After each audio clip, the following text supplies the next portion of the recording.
Reliable world के दोस्तों अस्सलाम वालेकुम। आज जिक्र होगा इमरान रियाज खान साहब के एक ऐसे कारनामे का जो कि उन्होंने काफी निडर बेबाक होकर बात की थी और रिकमेंडेशन दी थी और अगर उसको एक्सेप्ट कर लिया जाता है, जिसपे थोड़ी बहुत पेशरफ्त हुई है और उस पर अगर अमल कर लिया जाता है तो ये गरीब अवाम जो कि महंगाई की पीसी हुई अवाम है वो कम अज कम उनकी मशकूर होगी।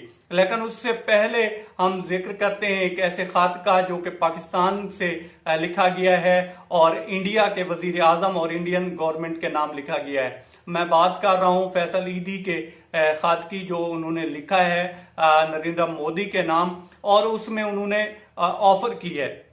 देखें, इंसानियत अभी भी जिंदा है। ये जो कोविड का दौर गुजर रहा है और इंडिया की जो सिचुएशन है वो काफी खतरनाक है। मैं पढ़ रहा था कि वहां पे जो है लाखों की तादाद में केसेस आ रहे हैं और अमवात भी उसी तरह से ज्यादा हैं, और जो वहां पे ऑक्सीजन है या वेंटिलेटर्स हैं उनकी शदीद कमी है। ये पाकिस्तान में भी सिचुएशन है, लेकिन पाकिस्तान में सिचुएशन कदरे बेहतर है, लेकिन वहां पे जो हालात हैं वो बहुत ज्यादा गंभीर किस्म के आप कह लें, क्योंकि मैं देख रहा था कि वहां पे उनका जो शमशान घाट है जहां पे वो लाशों को जलाते हैं, जिस तरह से उनकी रस्म और रिवाज हैं, तो वहां पे उनको जगह नहीं मिल रही, उनको लकड़ियां नहीं मिल रही, उनको जगह नहीं मिल रही। और मैं देख रहा था कि वहां पे यहां तक सिचुएशन पहुंची हुई है कि जिस जगह पे जलाते हैं वहां पे नीचे जो लोहा है, मेटल है, वो भी पिघल रहा है। इस तरह से वहां पे आग जल रही है कंटिन्यूसली कि वहां पे लोहा पिघलना शुरू हो गया है। तो ये सिचुएशन है वहां की, इंडिया की। तो इस मारामारी में उन्होंने एक अच्छा जेस्चर दिया है फैसल ईदी ने, और उसने खत लिखा है वजीर आजम नरेंद्र मोदी के नाम, और जिसमें उन्होंने ऑफर की है कि मेरी 50 एम्बुलेंसेज, मेरा अमला तैयार है, अगर आप हमें बुलाते हैं तो हम आपकी वहां पे हेल्प कर सकते हैं। ये काफी अच्छा जेस्चर है। दोनों साइडों पे अच्छे लोग भी हैं जो कि चाहते हैं कि हमारे जो ताल्लुकात हैं, मरासिम हैं, वो बेहतर हों। लेकिन मामला एक ही है, वो कश्मीर है और उसका मसले का हल निकल सकता है, लेकिन कुछ ऐसे लोग हैं जो कि नफरत फैलाते हैं और वो ऊपर गालिब हैं, तो इस वजह से दोनों साइडें शायद जो है इतनी करीब हो नहीं पाती।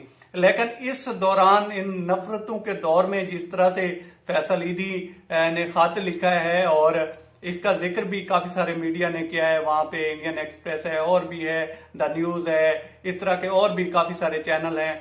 हमारे भी चैनल ने इनको कवरेज दी है इस खत को, जिस तरह से उन्होंने लिखा है, जिस तरह से जेस्चर दिया है, तो ये काफी अच्छा जेस्चर है। वहां पे जिस तरह के सिचुएशन है, मरीज आ रहे हैं और वहां पे इस हड़बड़ी में मिसहैप भी हो जाते हैं। मैं देख रहा था कि ऑक्सीजन का जो है लीकेज हुई है और आगे मरीजों तक ऑक्सीजन पहुंचा नहीं है, तो काफी सारे मरीजों की इसी वजह से डेथ हो गई थी।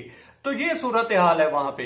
इस सूरत हाल में चूंकि पूरी दुनिया जो है इससे लड़ रही है, एक अच्छा जेस्चर दिया है जिसको सराहा जाना चाहिए फैसल ईदी को। अब आ जाते हैं इमरान रियाज खान साहब के इस कारनामे की तरफ। देखें, वो बहुत निडर बेबाक किस्म के सहाफी हैं और मेरे तो फेवरेट हैं। मैं कभी मिला नहीं हूं उनसे और शायद मिल भी ना पाऊं, क्योंकि वो बहुत बड़े सहाफी हैं। सहाफियों में मैं उन्हें गुरु मानता हूं। उन्होंने एक व्लॉग किया था और उसमें उन्होंने लिखा था कि मंशियात से भी बड़ा माफिया ड्रग माफिया।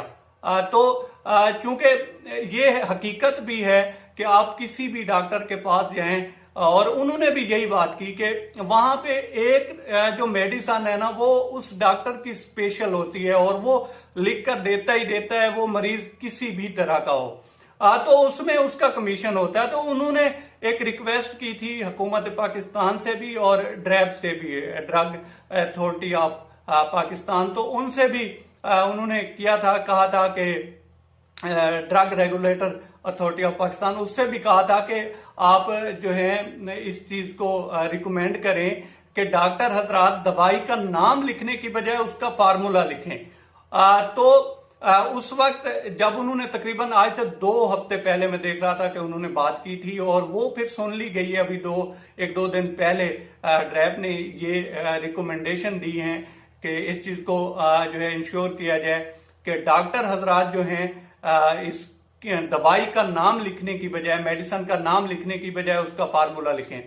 तो ये एक बहुत बड़ा कारनामा होगा और उसका क्रेडिट भी उसी को ही मिलना चाहिए। मैं मीडिया में देख रहा था, मुख्तलिफ लोग उसका क्रेडिट लेने की कोशिश कर रहे हैं। गवर्नमेंट को भी जाना चाहिए अगर ये अप्लाई हो जाता है, इस तरह से हो जाता है, लेकिन इसका हकदार जो बंदा है वो इमरान रियाज खान साहब है। उन्होंने सबसे पहले आवाज उठाई है और उन्होंने हाथ जोड़कर रिक्वेस्ट की थी। मैंने पूरा व्लॉग देखा था उनका, और इसमें कुछ लोग उससे जो है क्रेडिट छीनने की कोशिश कर रहे हैं। तो ऐसा होना नहीं चाहिए। जो बंदा जिस तरह से बोला है और वो जिस तरह से स्टोरीज करते हैं, बड़े इस तरह से तो कोई भी नहीं बोलता, और खास तौर पर इस तरह के माफिया के खिलाफ बोलना जिसको कहते हैं जान जोखिम में डालने के मुतरादिफ है। क्योंकि बाद में आपके केसेस लेना कोई इतना आसान बात तो नहीं है, लेकिन वो बोले इसके खिलाफ और बड़े नडर और बेबाक होकर बोले, जिस तरह से वो अक्सर बोलते हैं। वो किसी साइड पे किसी की साइड नहीं लेते, मैंने देखा है उनको अक्सर। तो ये क्रेडिट उनको ही जाता है, और अगर ये अप्रूव हो जाती है तो ये गरीब आवाम उनको लाजमन याद रखेगी, और ये जो उनका कारनामा है या उनकी आवाज है वो सुनहरी रूप में लिखी जाएगी। अब तक इतना ही दोस्तों। आप हमारे चैनल का विजिट करें, और अगर आपको हमारे चैनल की जो कंटेंट है वो पसंद आता है तो हमारे चैनल को सब्सक्राइब करें और बेल बटन प्रेस करें। शुक्रिया दोस्तों, अल्लाह हाफिज।